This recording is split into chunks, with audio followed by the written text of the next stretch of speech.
Hi, everyone. Welcome to MusicWise. I'm Donato Cabrera, the music director of the Las Vegas Philharmonic and the California Symphony. And before we get started on today's wonderful chatting with our wonderful guests this week, just wanted to give a shout out to our new membership program we started at the Las Vegas Philharmonic on Patreon. It's called Behind the Stand. And I am sure you will really learn a lot. We're going to be celebrating the music of Beethoven for this first iteration of Behind the Stand. And I am getting a message that we're not going live yet on Facebook. All right, let's see here.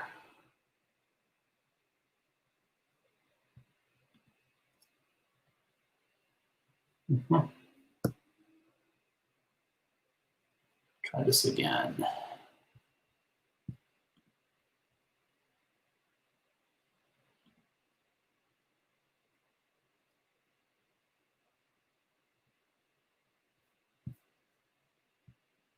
We're going to have to start it over.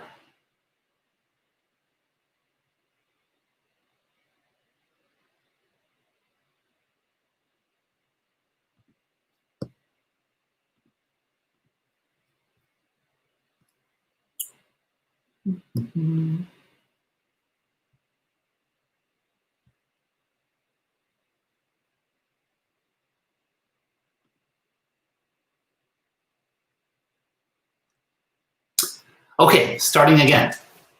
Hi, everyone. My name is Donato Cabrera, and welcome to this week's MusicWise. I'm so excited to welcome this week's guest. But before we begin, I wanted to plug this wonderful new program we're starting at the Las Vegas Philharmonic called Behind the Stand. It's a new membership program on Patreon. So look for announcements starting today. All right.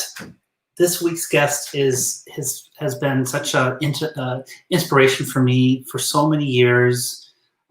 We'll talk about how we first met and how we started working together, and the musical friendship we've developed over the years. So help me welcome Oliver Herbert. Hi, Oliver. Hello. Yeah, thank you so much for having me on. Looking forward to this. Yeah.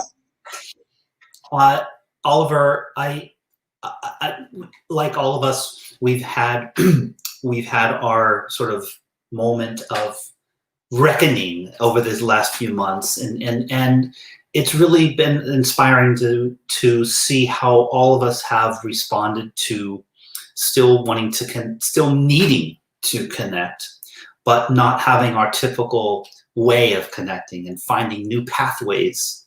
And I'd love to just see what your thoughts on it have been, and what your experiences were leading into this, and what you've come up with maybe in these last few months. Yeah, well, that's certainly, I think we were all kind of immediately faced with this situation where, we're asking ourselves really, I think, really important questions, like how do we share our art form in a meaningful way, in a way that actually kind of is inspiring in the moment and feels direct, without being able to be in the same room with an audience. And so I think I've seen this kind of outpouring of creativity from so many people. I think different people go about it different ways, and in a way it's been a really interesting sort of time, because we kind of have this chance to explore a lot of things that we might not normally get the chance to. I don't know if you agree, but I mean, I've certainly been learning a lot of new skills. Of course, we all have to hop on board with technology, and yeah. But for me, the real question is, beyond live streaming a concert, how can we present music in a way that really speaks well through the medium of technology? For me, the magic thing about music performance is that it's all about the moment and the atmosphere, like sharing that with each other, you know, between the performers, but also, you know, of course, with the audience. And the audience informs so much, and we get so much of our energy and inspiration from them being in the room. And so, yeah, I've just been thinking a lot about, okay, so if I want to, you know, record music or things, how can I present this in a way that sort of makes the audience feel like they're experiencing something in the moment, even though it's through a screen. So for me, I've been very interested in some like visual arts stuff and animations. And yeah, I mean, lately I've been working on some more ambitious things that I'll probably be able to share, you know, in the coming weeks and months. But it's been an interesting time. I don't know what you think about it, but I absolutely agree, because you know what I think what we've all discovered is that to create a moment on film basically is what we're doing. Even though it's we're using more modern technology, it's still a visual media that we're using now, rather than a live performance space, a three-dimensional oral experience that's, like you said, in the moment, where you're experiencing everyone's energy in the room, the audience and the performers, and that creates something that is unique to that moment. It can't be recreated anywhere else, as we all know. So, however, we all know that when we go see a movie, or we see something on YouTube, or something by ourselves just visually online, you can still create an indelible image. It has to be more than just what we're used to creating. In other words, we have to somehow simulate that live experience through the visual information that we have at our disposal.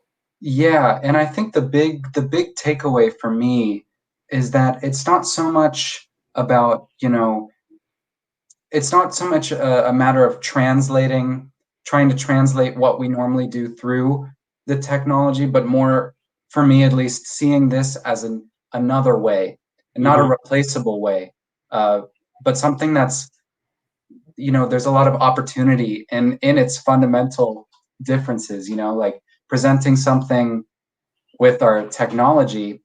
We have a lot of tools and things to explore with that. And we see people doing this. And I think it's going to be remarkable what people will be sharing. And I mean, have already shared. But yeah, for me, I think the big takeaway is that it's, you know, it's its own thing. It's not so much that we need to adapt and find a way to fit a live performance through the online medium, but more, okay, let's develop this other medium. And I think, and I hope that after, you know, we are sort of on the other side of this, whatever that looks like, that these things will actually coexist in a more harmonious way, and one that actually really helps the art form, you know, and gets people interested in the live concerts, and vice versa. So hopefully it can just be something, all of this can be for the best. That's my hope for this time. I am equally as optimistic about that. I think that this sense of collaboration between visual artists and cinematographers, directors, with our art form, it has always been there. Look at Fantasia, the Disney's Fantasia. I mean, that's a great example we can look back on and use that as in a way as an example of how we can go forward into creating something wholly new and unique. That is not, it doesn't replace, it won't replace what we do, but it's an added, just a supplemental, almost an exploration of a collaboration, a symbiosis that's always been there. There'll just be more of it, and it'll be wonderful new things created. So I'm equally optimistic. You know, during the earlier part of the few months we've been spending at home, you released an album. Talking speaking about using old language, you released an album. Yeah, well, that was a very, I'm just so excited about that project. And it was such a, in a way, a funny time to release it. But at the same time, this was a project that really, you speak about collaboration, and this project really exists in the spirit of collaboration. And I was able to do it and pull it off only because of that fact. I didn't have a label. I didn't have, I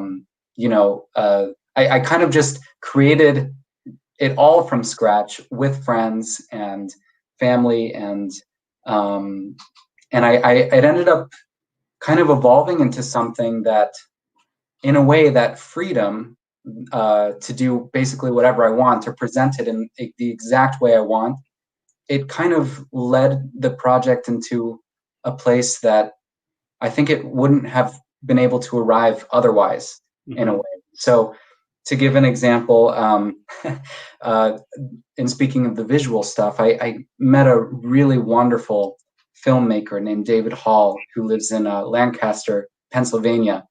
And we happened to meet because he is an amateur cellist, and he reached out to me on Instagram wondering if he could have cello lessons, and I said, oh, of course, we could definitely, I'd be happy to meet with you and whatever. And then the thought occurred to me that, instead of, I'm happy, like so happy to meet with people and help them and with the cello stuff, that actually, instead of paying me, we could work together on a video project. And so that kind of started along, that was before I even knew about the album. And so that ended up becoming a really fundamental part of the whole presentation of it. And also the things like the album cover, the visual artist Jung Yi, who's my stepmother, she agreed to make this beautiful piece of art for me. And having the freedom to present the cover without any text,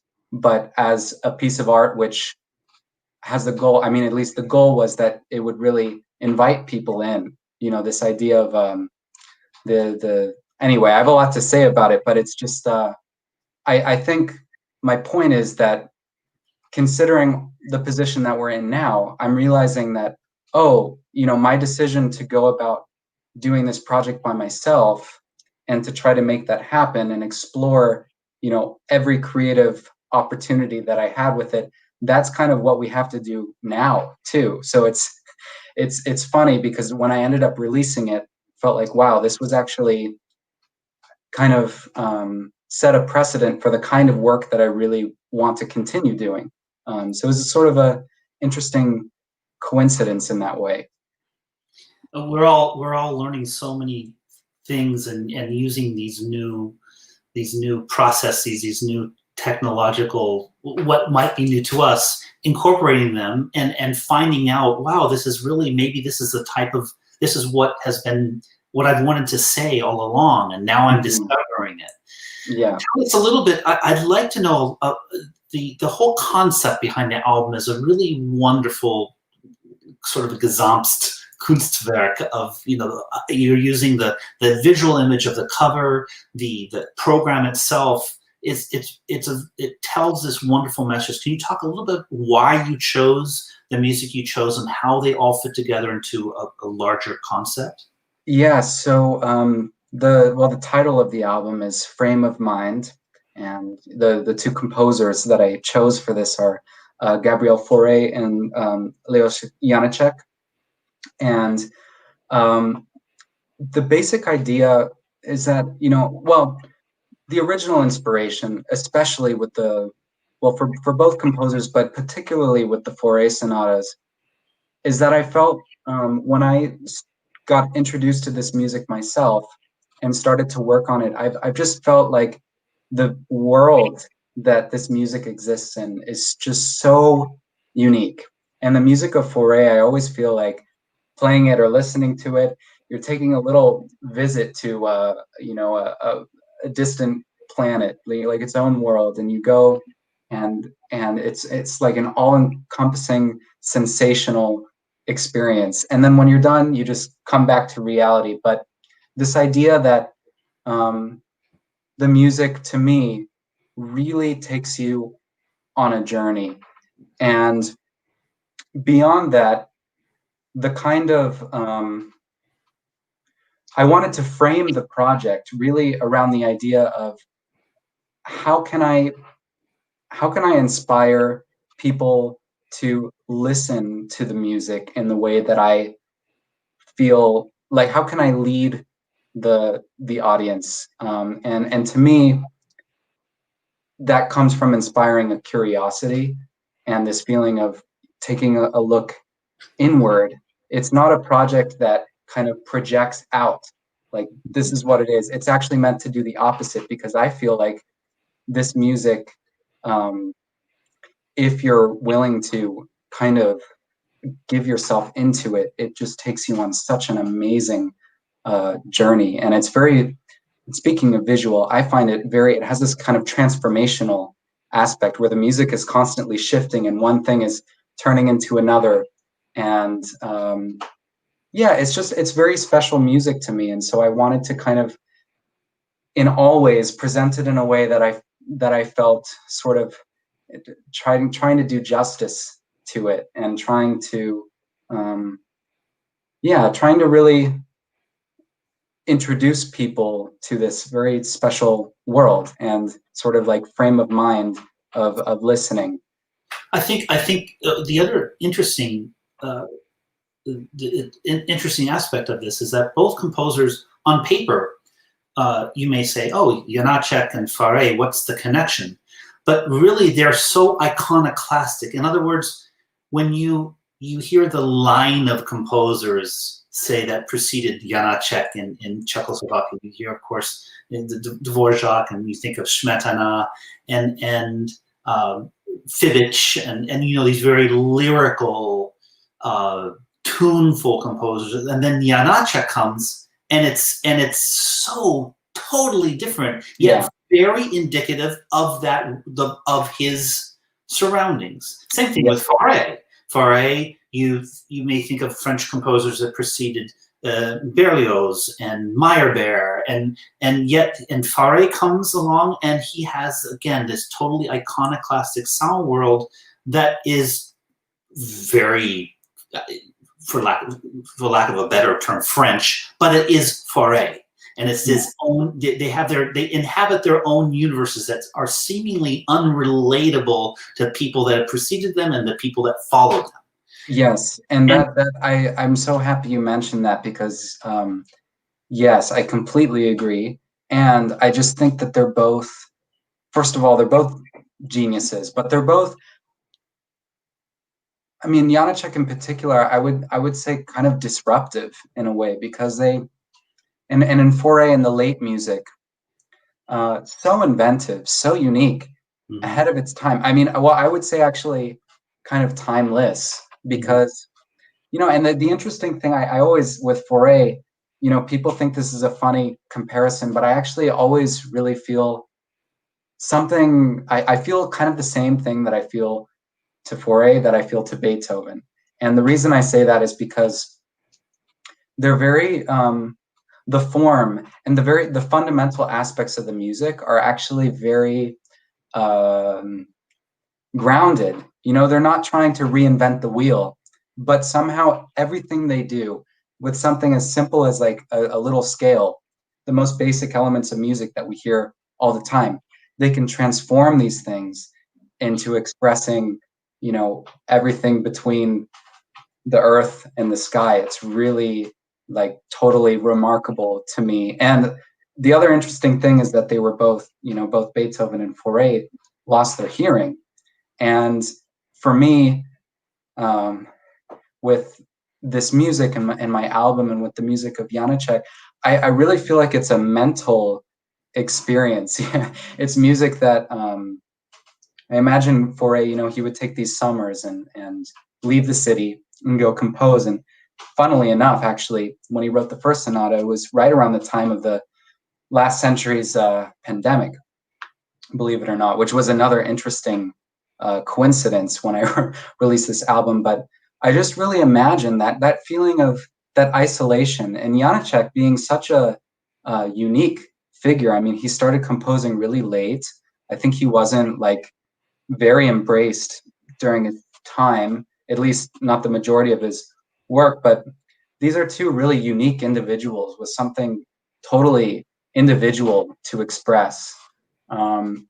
And yeah, so programmatically, the idea was that, you know, these two late Fauré sonatas, and what could complement and exist in the middle. And I found that this Janacek piece that I've also loved for a long time really sort of, I don't know, fit that bridge. Yeah. It absolutely does. It absolutely does. Tell us a little bit about you met with this amateur cellist who's a filmmaker, and does that have anything to do with this album trailer that was created?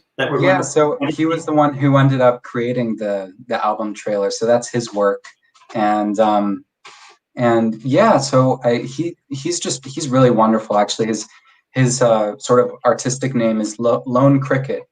And he produces a lot of really high quality work for, you know, independent people that work with him, or his own work as well, and beautiful sort of documentary style work as well. But the thing that I love about David's work is that he is able, that transformational aspect that I described to you, somehow the way that he films but also edits the material he works with is very artistic, and it's like he's able to create this other dimension and other world that I was really kind of picturing in my head.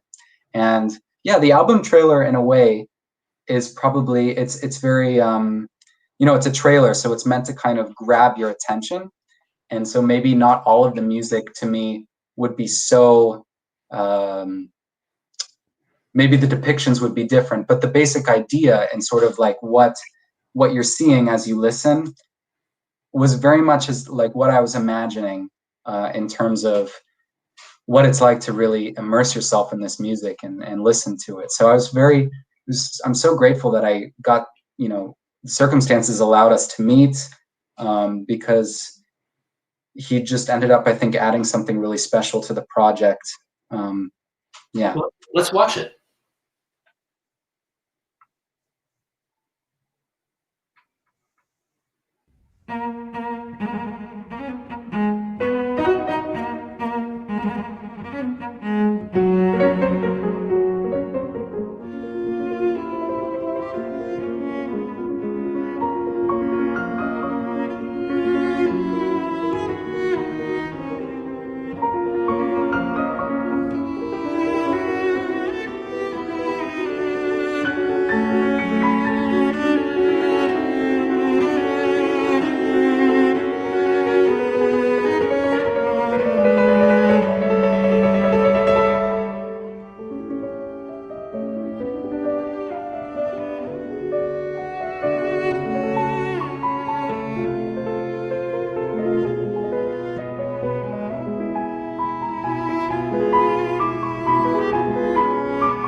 You know, it is what we've been talking about, what you've been talking about how visual artists can create a whole separate world that you may not have even known to exist. I feel that when I watch that video. I feel that his take on the music through the images that were inspiring to him is something that is totally new and a different, almost like a different way of expressing both of these art forms together. Yes. Yeah, and that's kind of what I found particularly inspiring during this time. I mean, I've done my own little experiments with things, and also, you know, I've been taking a lot of photos and, you know, gathering some films, and I got a camera here that I'm, you know, starting to work with. And I think the thing is, like, the other funny thing about this time for musicians is we have these ambitions and these impulses and ideas that we want to do, but the actual, you know, these are art forms in themselves too. And so that idea of collaboration and being able to facilitate something where you're really meeting somebody else, you know, at the same level, that I think that's really, when we get those opportunities, it's so wonderful. You know, I always feel so grateful when I get to work with another artist who does something different, but really, really well, because it always, I think, bears like more interesting results, and yeah, introduces other dimensions that maybe we weren't thinking of. Well, speaking of collaboration, tell us a bit about your pianist, your partner on this recording. Yes, yeah. Well, Xiaohui, she's an amazing artist herself, and I've known her for about I think around 6 years at this point. We met when I was 17 years old at the Ravinia Festival, and we were both students at the Staines Music Institute, which is a chamber music institute at Ravinia. And I remember so clearly hearing her play a Schubert sonata there, and something about the way that, you know, great pianists, I feel like they have this element in their touch where the sound can almost, you know, this luminance and this really special qualities that they can create with the sound. I totally agree with you. When you hear pianists that can create the illusion that the piano's sound doesn't decay, that it somehow is a legato and singing, that is one of the greatest magical moments in music making, is when the pianist can create that. Yeah, and so I was so inspired by her playing and this quality that she brings, and yeah, I mean, she's wonderful. She really, everything that she approaches is just with the utmost sincerity, so much care for all the notes, and always with this goal, which I always try to, as well as like making something really special, you know. And so we met there, but we didn't play. We played together for the first time, I think, the following year when we went on a little chamber music tour, and we actually played the Fauré C minor piano quartet together. And so that was when I first heard her play Fauré. And the thing about Fauré's music, the textures in the piano, it's a lot of notes. I mean, if you on my album, and in particular the second sonata of Fauré, really a lot of notes in the piano, but the textures and the colors that she brings out, and also the transparency, to where just because there's a lot of notes fluttering around, you hear it in this sort of spatial, three-dimensional way. It's not like a block of sound that's overwhelming you.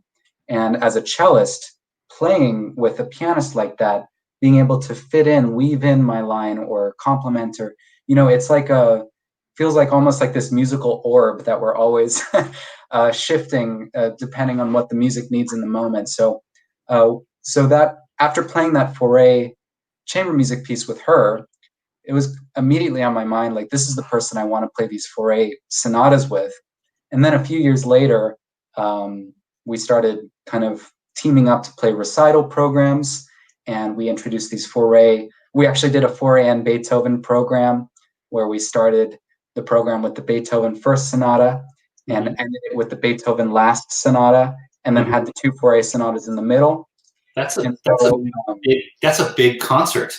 Yeah, it was big, but it's like when you have a presenter that wants 2 hours worth of music, it's like, okay, well, you asked for it. So that was so much fun to do that.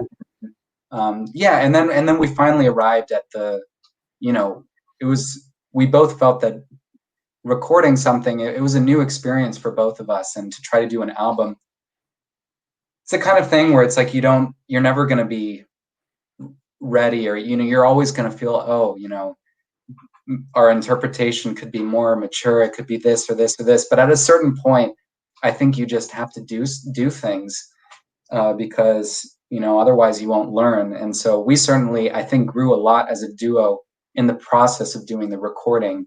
I don't know if you have that experience where it's just, oh, I remember we were talking about a certain piece where I think, what was it, Brahms 3, right? Where it's like you can always have these things where you feel, oh, am I ready? Or this piece, you revere it so much that you almost, who am I to do this in the face of the great art? But then through the process of actually making that commitment, you become what you want to be, essentially. I remember talking about that. We talked about it because the double concerto that we performed together was on the concert that I was also going to conduct, the Third Symphony of Brahms, and I had waited for probably too long. For those reasons, I had not conducted. That was the last of the Brahms symphonies that I hadn't conducted, and so. And you're absolutely right. In the discovery and finally wanting to put my hat into the ring and say, okay, I'm going to conduct this. Who knows what it's going to be, but I'm going to try my best. In that process of really challenging myself, I was able to grow so much more than I had given myself credit for. So. Yeah. You're absolutely right. Sometimes you need to dive in, and you're going to swim, but it may not be the most beautiful stroke in the world, but you're swimming, and you have to swim. Yes, yeah, and I think that we always tend to underestimate ourselves, and I really think that that anything is possible, and it's really a matter of caring, really, like, what is it that you really want? And I think that if your priorities are in line with the arts and the music, I mean, I think it guides you, in a way. You can't really do wrong. And I think that sometimes people have more power than they think, to just decide, to make the decision, the commitment. I'm going to do this because I really care about it. And I think the world would be a better place if somebody did this idea. So I'm going to just do it. And if everybody did that, I think, it'd be amazing what we would see. I was just thinking of that concert that we did together that included the double concerto and the Symphony Number 3, and so many things came together that I hadn't anticipated. We'll move on, but I will have to say that same week, which I didn't know was going to happen at all, and I probably wouldn't have programmed Brahms Symphony Number 3 if I had known, Maestro Blomstedt was conducting the very same symphony with the San Francisco Symphony. And the week prior, our dear friend Alistair Neal had conducted it with the Marin Symphony. Yes. And so I went to see Alistair conduct a masterful performance of it the week prior. I went to at least 2 or 3 of the rehearsals with the incredible Herbert Blomstedt, rehearsing and telling stories and inspiring our friends in the San Francisco Symphony to play this piece in such a beautiful way. And it was as if it was meant to be. No matter how scared I was to conduct it myself, it was meant to be that I was going to do it then as well. Yes, yeah, that was such a amazing coincidence that week. It's Brahms 3 week in the area. Tell us about to have a sense of exploration, a sense of the responsibility that artists must have in order to to express themselves. We often are so lucky to have teachers that give us the tools, the philosophical tools, the technical tools, the tools required to be curious. Tell us a little bit about maybe perhaps those teachers, and they don't necessarily even have to be teachers of your instrument. They can be other people in our art form that are inspiring in that way. Tell us about those people in your life that have given those tools to you. Yeah, well, I feel so fortunate to have had the influences and mentors that I've had. And I think the thing is that each person, I feel like I've learned so much from their own experience, and they've offered such a unique take I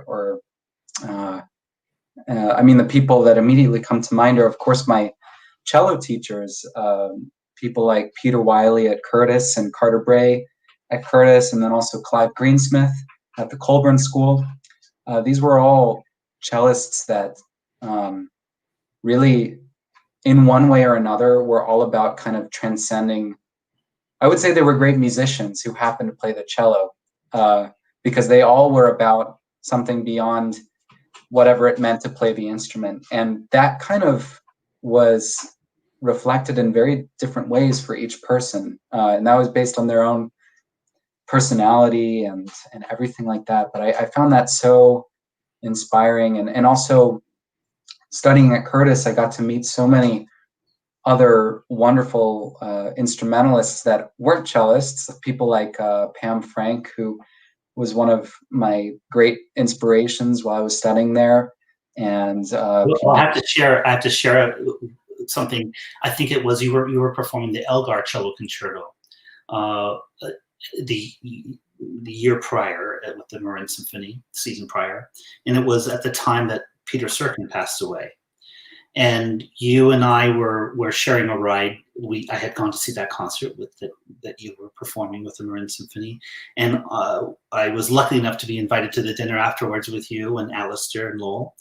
And what was so wonderful about that was that you shared with me your experiences that you had with chamber music coaching with Pam Frank, and the recording that you had been obsessed over with her performing the Brahms violin sonata, recording the Brahms violin sonatas with Peter Serkin. And later that day, of course, I went back home and I remember it being released, but I don't remember really listening to it. And boy, you're absolutely right. What an incredibly searching artist. yes, They both are. And I can only imagine how inspiring it was to have someone around like all of the people you mentioned, but particularly Pam Frank, and in her take on music, because she wasn't a cellist, because yes, yeah, and I had so much fun at Curtis because I was very, she was so nice to me and let me. I would go to all of her violin studio classes and listen, and that was so nice to me too, to kind of, I think what we do is it's all about the music, and to actually be in an environment where that people aren't talking about your instrument. It's actually kind of a nice way to step out of that mindset. And because sometimes, all of our instruments have personalities and traditions and everything, and within the repertoire too, ways that we're used to hearing it. And so I find playing for a pianist or a violinist, or certainly conductors and, wind players, that's actually that's where I learned so much, because it makes me question or recognize things that maybe I was kind of, I was blinded by my cellist eyes. And and another person who of course is a big figure for both of us is MTT, and just growing up around him and the symphony. And he's such a big source of inspiration. And I feel like beyond everything, MTT kind of speaks for himself and everything that he does and creates for artists and the art world. But I feel also like, that idea that we learn from people in terms of who they are as musicians, but we also learn a lot by their kind of mentality and their vision. And he's somebody who I feel like his vision is so unbounded. And whenever I'm with him and discussing art or music with him, I always walk away sort of questioning, oh, maybe there's actually a way to take this further, or maybe there's another way to frame this. I'm sure you know exactly what I'm talking about, but those kinds of lessons, I think for me at this point, are maybe the most valuable, where it's really about looking at the place of art in the world, and on like thinking on a very broad scale, and these people who have experience, like MTT's experience, and I just feel like there's so much to learn, and I always feel so grateful for any chance I get to have conversation with him, because I walk away just so inspired. I feel that absolutely the same way, and in fact, it now that we've been celebrating over the spring and into the summer, celebrating his 25 amazing years with the San Francisco Symphony. I have been almost not being able to find the words of how impactful he was, of course, not only to this community and to this orchestra and to the institution and arts and cultural institutions, the Bay Area, but to me personally, because like you said, every conversation that one is a part of with him, whether it's just the two of you or with a group of people, he is the provocateur. He is the person who is continually looking from without, being able to take whatever the conversation is about. He can take the longer lens and not, and in a very inspiring way, have all of the people involved in the conversation bring you out to that lens, that vantage point, and see other aspects. And he has done that since the very first time I met him, which was ironically virtually. Oh, wow. And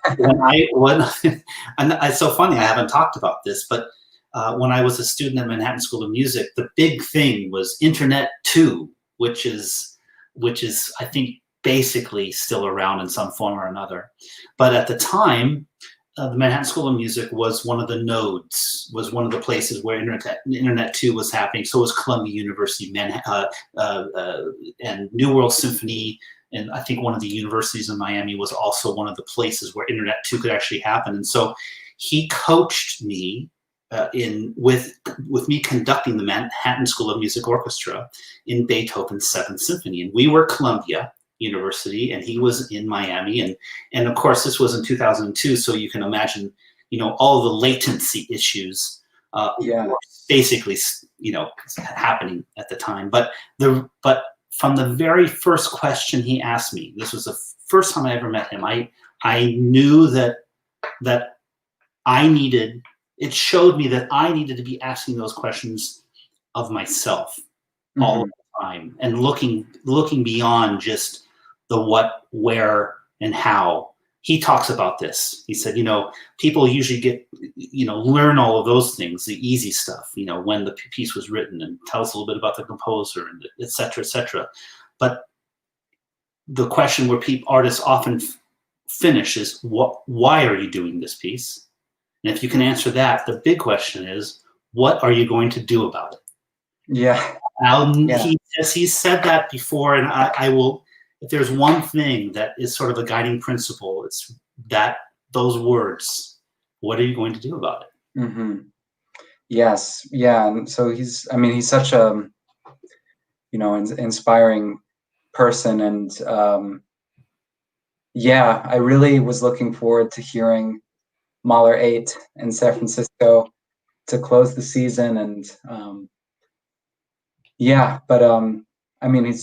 I think everybody has realized, oh, wow, what a profound, we all knew how much of a profound impact he's made, but it's really, I think, even more apparent at a time like this, and a change of, the end of the 25 years with the symphony and all of that. And I also feel like, going back to the idea of education, I feel like another facet of education that's always been really important and something that I'm very grateful for is actually the education of experience and people being willing to give a chance to somebody to do something that might be, they have to climb a level to get there, but that was the only way that they could. And identifying people that, mentors that are able to identify, what is the right way to challenge this person at the right time. And I'm also thinking about our time in the youth orchestra, getting, when I was playing the youth orchestra and you were conducting, that opportunity that I got to do the block Shlomo with you. That was a big moment for me because it was, I think I had, some talent and I was playing and I loved music, but playing a concerto in Davies Symphony Hall, that's just another level. And so these opportunities, education through opportunity, I think is also a big thing and something that I try not to take for granted. And because there's, I've been so fortunate to get these opportunities and also to work with MTT this past season and well, the past 2 seasons, but especially, with real subscription concert. That was such a gift of an opportunity. And what was sorry to interrupt, but my question is, time had passed between Bloch Shlomo and Haydn's Cello Concerto No. 2. Yeah, it was the second. Yes. Yeah. And of course, there were different circumstances. One was with the youth orchestra and myself, and the other one was with San Francisco Symphony and Michael Tilson Thomas. But you're on that stage that you've known your entire life in one way or another. Yeah. And what was it like coming back as a soloist on that stage all those years later?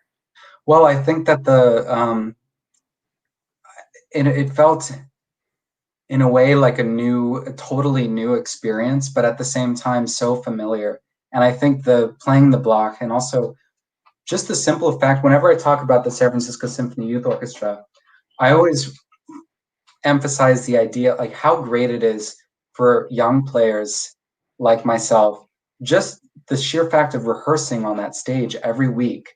That is such a gift. And I feel like a very unique thing about the San Francisco Symphony Youth Orchestra that we all get to meet and actually rehearse on the stage. And there's some kind of, I think there's a subconscious sort of, like you get in gear with the idea that I could belong on a stage like this. Mm-hmm. That's really powerful stuff because, I can't help but think that really prepared me for this year in a lot of ways, because it sort of informed my own inner feeling like, yes, I can do this. I can belong on a stage like this. I think it's really important to mention that. I mean, the youth orchestra is just so, all of the alums and we're so grateful for all of the opportunity that it gave us. Tell us a little bit about this project of Dvorak at Home. Oh yeah, that was just a little video that I made, and that, so as I mentioned, I've been doing some experiments. This was like early in the lockdown, and a lot of experiments that are sort of testing out different aspects of things that I want to develop maybe throughout this year in a more serious way. And one of those things was actually sort of figuring out how I can do multi-track recording, Mm-hmm. and to create arrangements or even my own compositions or things that I can actually record all the parts and superimpose them. And this, melody, Going Home by Dvorak, I've always loved it. So I thought, this would be a nice chance to just try that out for the first time, to this layering of recording all the parts and trying to layer it. And it's the favorite piece of my grandmother, who I think is watching this live stream maybe. Sure she is. I always so I always think of her when I play that piece. So it was kind of an experiment in a way, because now that I was able to do that, now I can think, okay, what maybe I can organize something a little bit more on a larger scale. And because all of these things, whether it be video editing or audio things, we need to educate ourselves. So I've kind of been doing it by sort of making building blocks of little projects that help me get to the goal that I want to be in, maybe by the end of the year. Yeah, that's great. So let's watch it.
Really, it's so beautiful.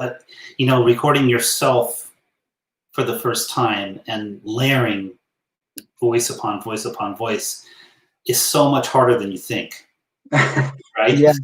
Yeah. It is, and I think also figuring out, okay, even the simple thing, at least for me, and I feel like most musicians, downloading a software on your computer to even do the things, and that's even that, I think, is a big step, or at least was for me, to do these things for the first time. And but I think the idea is that it can grow exponentially over time, the skills that we develop with these tech things. And so now it's also tricky, because at a certain point you want to have nice equipment too. So at a certain point in all of this, I decided, okay, I'm gonna make the investment and get a really nice camera. And so now I'm starting to work with that, and I think that's really gonna help me go even further. I'm curious, what camera did you decide to purchase? Well, I got a secondhand camera from Todd Rosenberg, who's our friend, yes, photographer and friend of the music world. And I asked him for advice. I said, I'm thinking about getting a camera off of like eBay or whatever, and used, and what do you think of this? And is there anything I should look out for getting something secondhand? Because I just have no idea about any of that. And he was like, oh, well, actually, I have some things I don't use anymore, and maybe we could arrange something. So it's kind of another circumstantial thing. So I ended up with a very nice camera, and it's great because if a festival or presenter, needs material or some small thing, like, oh, would you be a part of this or do this? I feel confident that I can actually offer something of high quality. Whereas before I was feeling, you know, you want the quality to be at the level of what you're trying to give musically. And so I think sometimes it just, you have to make the investment. And during a time like this, it's a little difficult, but I think it's really important, or at least for me. I felt, you know, I really want to try to up the quality as much as I can over the next months. So you've done a couple of other really wonderful, sort of, speaking of experiments, these wonderful videos that you've aptly called animation number 1 and animation number 2. What was the inspiration behind these animations? Because they're really, really brilliant. Oh, thank you. Yeah, well, you know, I've had this kind of interest in stop motion animation for a long time, but I never actually did it myself. And I mean, the idea, for anybody who doesn't know, the idea of stop motion animation is that it's actually just a collection of individual pictures, and then playing them in rapid succession, you can create you know, you can make things move, you can, you know, all of that stuff. And so, yeah, I've always found that art form very endearing and very special. And well, it's incredibly time consuming as well. I mean, just to think about the great masters of stop animation, you know, Wallace and Gromit, and yes, what they do is just, I just can't imagine the time involved of making. Yeah, it's a lot. It's a lot of time. And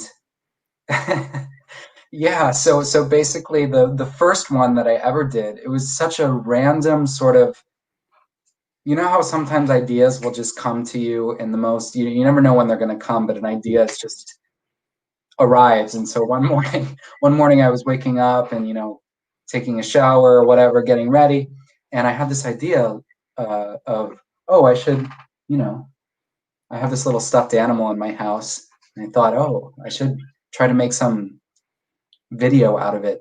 And then 6 hours later, I had this, I made this fun kind of little video, and the idea is that, you know, it's what happens when I leave my apartment and my cello is out on the couch, and I leave to go get groceries, and what happens when I'm gone. And yeah, and then so it was just sort of a spur of the moment kind of little inspiration, and I had a lot of fun with it. I ended up actually then doing some multi-track recording to make a little soundtrack for the animation. And yeah, so it was sort of like the first seedling of my animation interest. And then since then I did another one, and then now I'm working on some actually with, you know, the nicer camera that are more ambitious for actually my album's tracks. So yeah, so it's sort of this interest that's developing in its own interesting ways. Something I didn't think I would be doing, but I find a lot of joy in the process of doing it. So well, let's see what happens when you leave your apartment.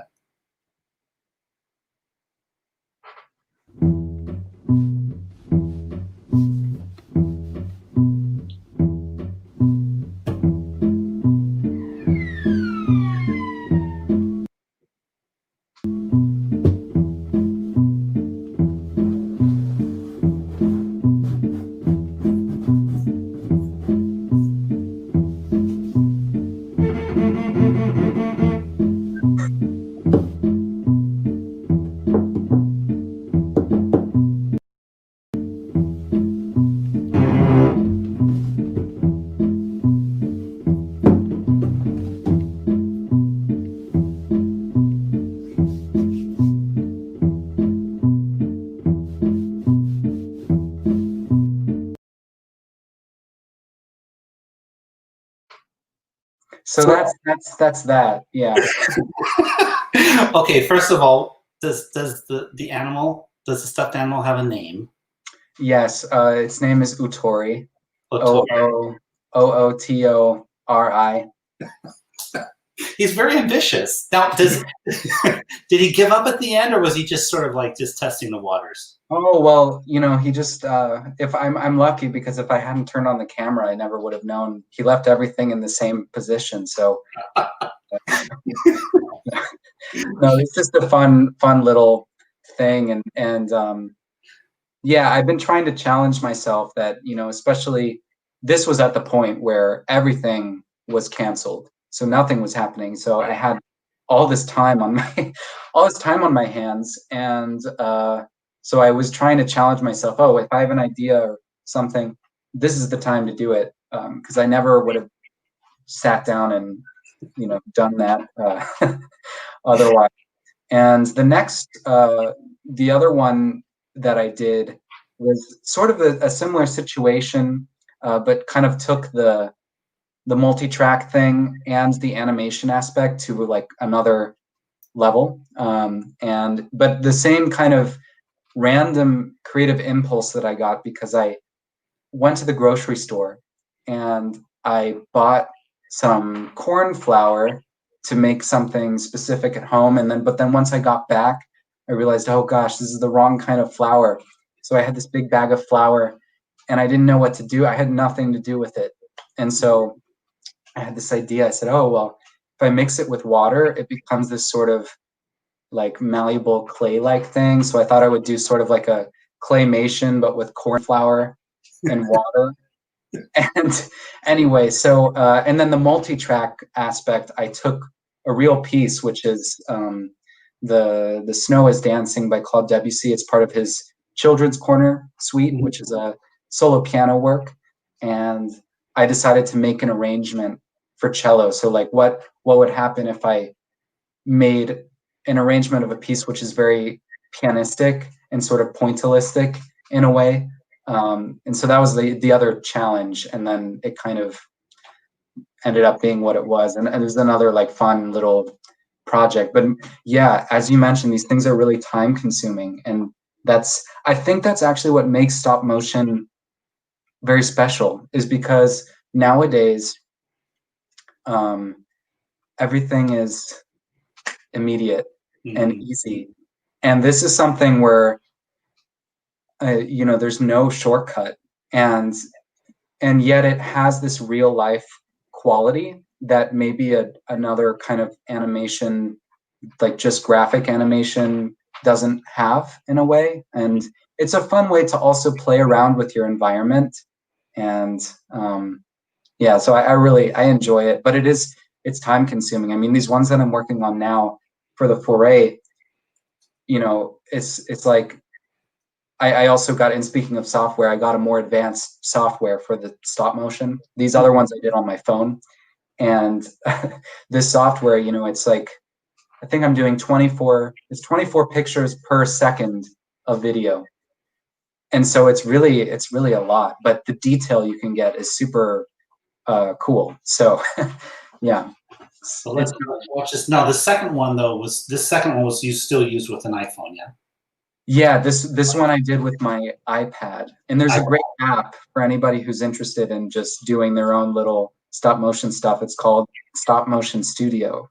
And that was the way. It's very easy. It's like super intuitive, and you can make your own little videos with it. It's pretty fun. So if anybody has an iPhone or an iPad and they want to do it, that's the app that I got started with. And now I'm working with a software called Dragon Frame, which is very professional. So there's also a learning curve with that. Yeah. Right. Well, let's watch it. Cool.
So beautiful.